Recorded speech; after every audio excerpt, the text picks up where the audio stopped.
Hello, everyone. Good afternoon. I assume it's afternoon for whoever's tuning in, but maybe it's the morning. Welcome. Thanks for joining today's Tox Talks session. So today we're going to be talking about medication safety. We're going to highlight a couple days that are all about this in different ways. And we're going to be providing some different poison center perspectives throughout all of this. Fiorella? Yeah, well, hi everyone. So yes, you just said days, and we'll start with today. So today is National Check Your Meds Day, October 21st. So what does this mean? We encourage you to, you can go to your pharmacist and ask about any questions that you have about your medications.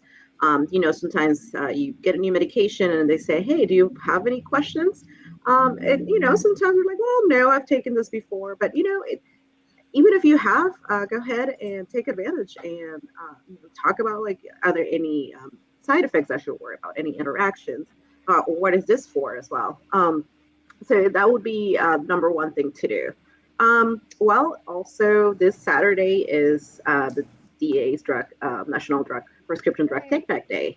So if you have any medications at home that are just expired, you're not long taking them, just extra medications, it's good to get rid of them. You don't want wrong hands to get into them. So every place will have a local disposal site. So we will be putting out the site here, the website, so you can get to your location. Yeah.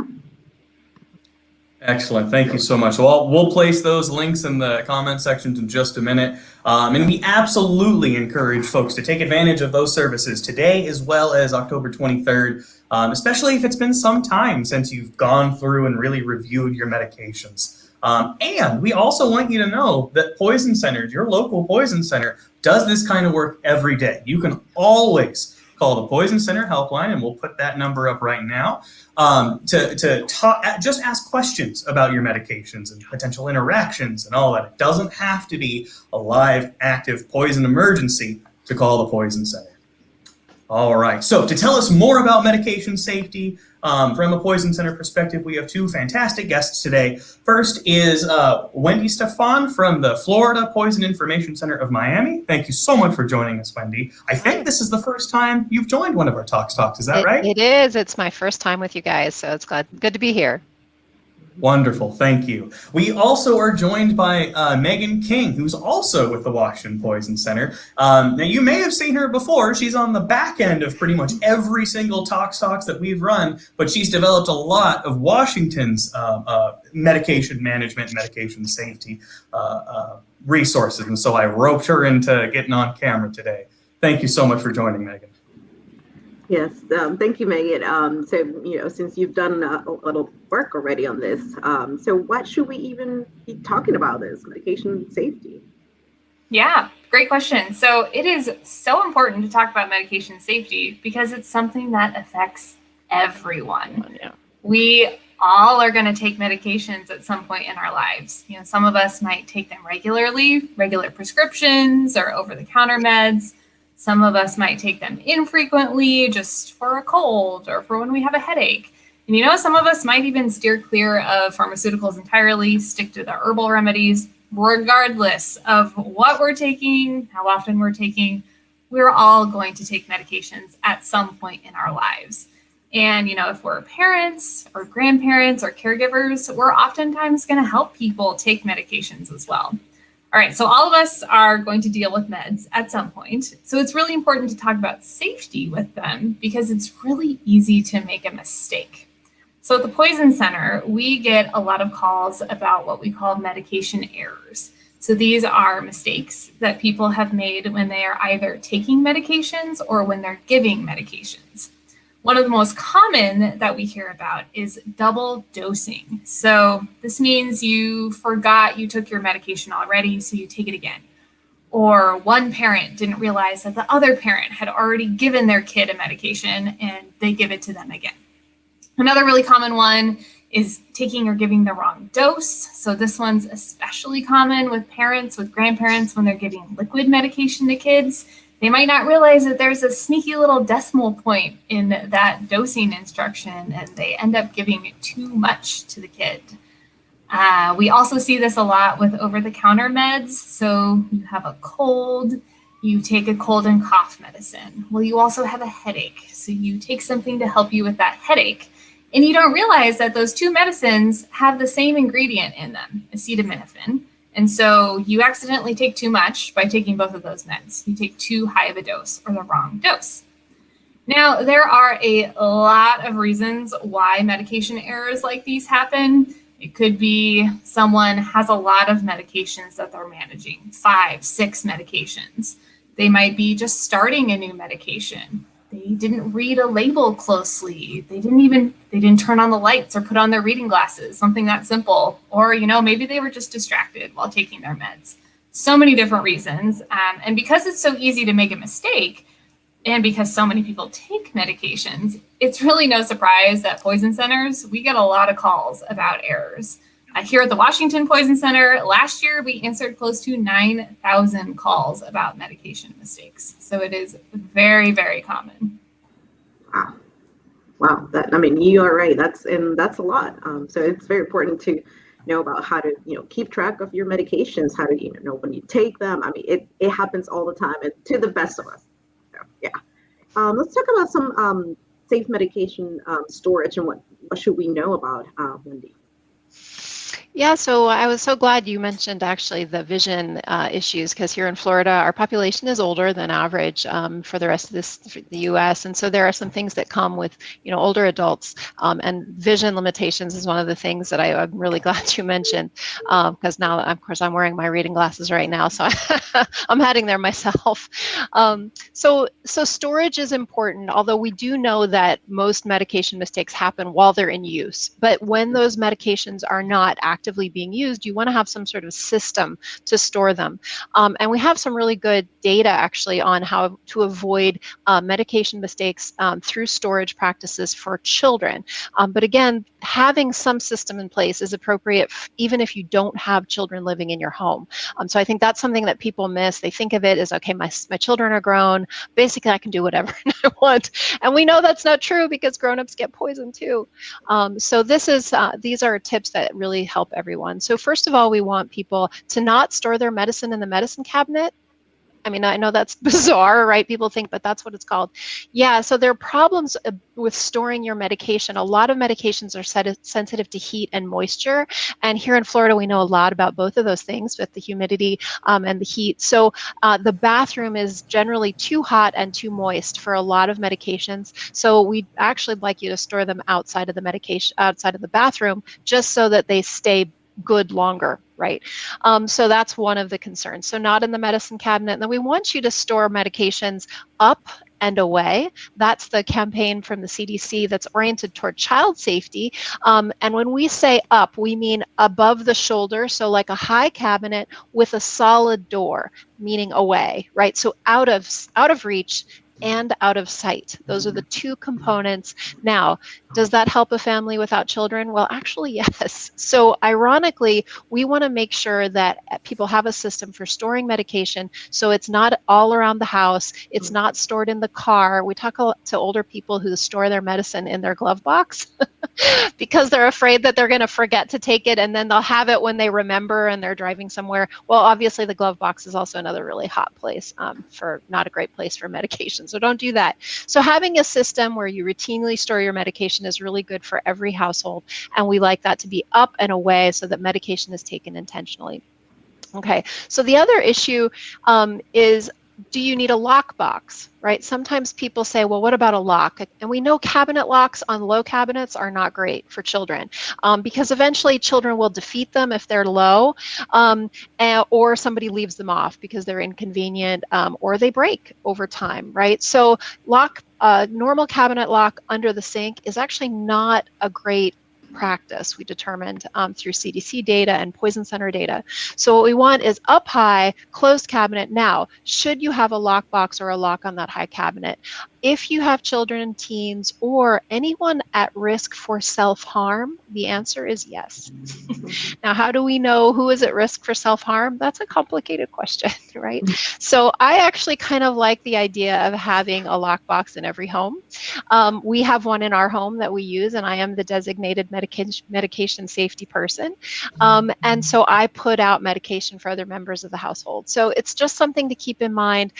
Even slowing someone down for a little while, if they're having an impulse toward harming themselves, can actually be the difference between life and death. So I really like a lockbox. And there are different styles. There's a lock bag that's easy for travel, right? So that's a little easier to pack, but also just a small box. Ours fits in a drawer. So that's actually very, very easy to use.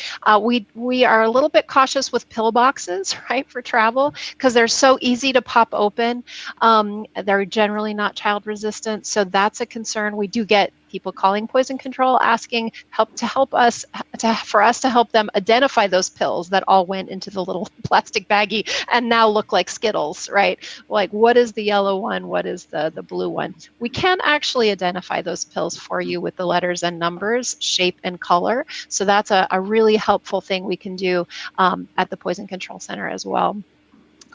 So yeah, like I said, pill minders, plastic baggies, all not secure, not even good for travel, because think of where your suitcase is, down low on the floor often. All right, so we've been talking so far about mainly about prescription strength medications, and those tend to have those protective lids, but I want also for people to use some caution with supplements. I think, Megan, you already mentioned, things that people are taking for their health. It's not just those prescription medications. So we saw a lot of increased calls about vitamins and supplements during and post-pandemic as well, continuing because people are trying to build up their immunity. So people are taking, in general, too much vitamin C, vitamin D, zinc, and even melatonin.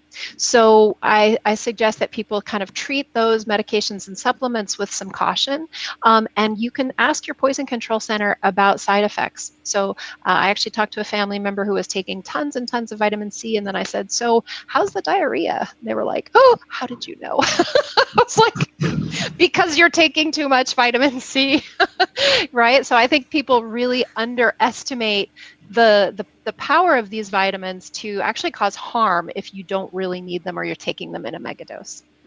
Yes. So Absolutely. those are some general storage tips and just that extra caution. And again, of course, we're here at the Poison Center to walk people through questions and exposures. Yes. Perfect. Thank you so much for walking. Oh, sorry, Fiorella. No, I was just like, thank you. I mean, that was a great example. I mean, I get it. And a lot of things are gummies now. So and they gummies. taste really good, and really, I can see the attraction even as a grown-up. Yes. The melatonin gummies, and I mean, I was just talking to one of our nurse spots or specialists, and she's like, pretty much, I get lots of those calls, at least one call a shift, about people getting into supplements that they shouldn't be or shouldn't be doing that. And it confuses that message that we really try to teach parents: don't treat medicine like candy, don't call medicine candy, and then here are the gummies. Like, talk about a confusing message for children. I understand it's effective marketing for the manufacturers, and it is fun to take, okay? But you can really see how the things can go awry. Absolutely. Now, Megan, Wendy walked us through a lot of the safe storage tips. Are there other safe medication management tips you'd like to build upon with that? Yeah, so there are lots of different ways to make sure that you are taking those safely stored medications correctly. So the first is making sure that you're taking the right medicine. So, for example, maybe both you and your spouse keep your medications in that same drawer or high cabinet that Wendy was talking about. So how do you make sure that you are taking the right medication? You're not mixing up the two. You can use some really easily identifiable visual cue to differentiate. So that could be putting different colored rubber bands around those pill bottles. You could color the caps different colors. You could use stickers. Really anything that is really obvious that you'll see right away when you're grabbing your pill bottle out of there. Using organizational systems are also really helpful for making sure that you take your medication on time, as well as making sure that you don't take it twice accidentally. So there are lots of different formats that this system could take. You can use a calendar. We at the Washington Poison Center provide a medication calendar. I'm sure Virginia and Florida probably do as well. So we can pop those links in there probably after the stream is done. So you're welcome to use those where you would just write down the medication name and check it off after you've taken it.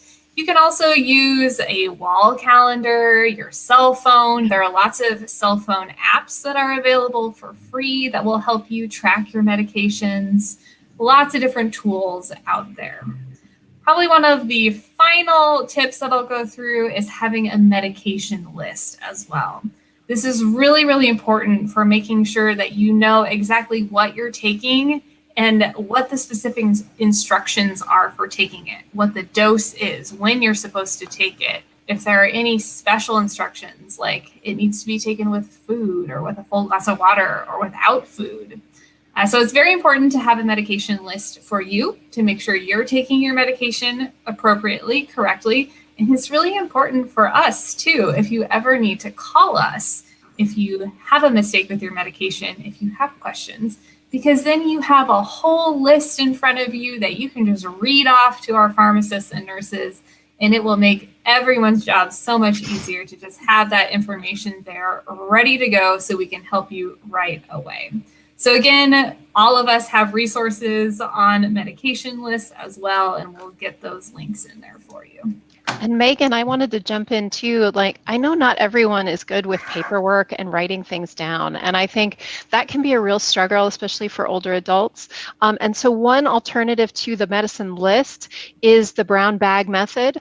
And since today is Check Your Meds Day, this is a really great time to kind of highlight the idea of, instead of, if you're really not comfortable with paperwork and keeping things written and organized like that, to at least once a year or so, bring all the medicine that you use, including those supplements that we mentioned, in a brown bag to your primary provider or your pharmacist, and you just dump them out. And that's really helpful, because then you don't actually have to write down the names that are complicated, the dosing and all those things. That's the ideal. But honestly, just carrying a bag and dumping it out is another alternative. And that's actually what geriatricians do in their first visit. They want to visually see all the medicines, because I have a hard time remembering them, and I think I would also have a hard time remembering to keep a list updated. So you're right. It's a tough one too. And so what? Any other way that we can? Let's say, for example, someone is colorblind. So you try to write down things with different colors for different medications. So what would be another way to just be able to differentiate between medications? Yeah, I think you can use like touch cues in that case. Or, I mean, you can still use visual cues as well that don't rely on color. Like one person could have bands on their bottles, the other person doesn't have any bands. Mm-hmm. Yeah. There are probably some very simple ways that you do that. Or putting just a piece of tape on the top of a pill bottle, something like that. And now there are talking medication lids. Yes. That you can record. Yeah, we've worked with some of our low vision coalitions and folks who have described some of the amazing assistive technology now available. So the key is, as I understand it, is just have a system. There is no right system, and what's comfortable for you is not maybe what would be comfortable for the next person. So just have something in place. It's always better than nothing. Absolutely. Yes. Yeah. I agree. Whatever works for you, that's what it's going to stick. That's the truth. So I know times are tough economically. Like we're thinking about right now. There's inflation going on, and if you have extra prescription medication and you're not using it right now, and you're thinking ahead, oh, maybe I should just keep the extra. You never know. Maybe I'm going to need it. Why is this something that could be problematic? And it's totally understandable, but Yeah, we see a lot of medication sharing, and usually sharing is something that you want to encourage, right? And usually we see medication sharing done in a spirit of caring for someone else, a neighbor, a loved one, a family member. And of course, you said there are economic reasons for people doing this, but what we want to make sure people understand is that when medications get old, they lose potency. And I think, so you think you're saving, but what you're actually doing is taking medicine that's no longer as effective. Now for an ibuprofen or acetaminophen, a 90% as effective reduction in your headache is probably still okay.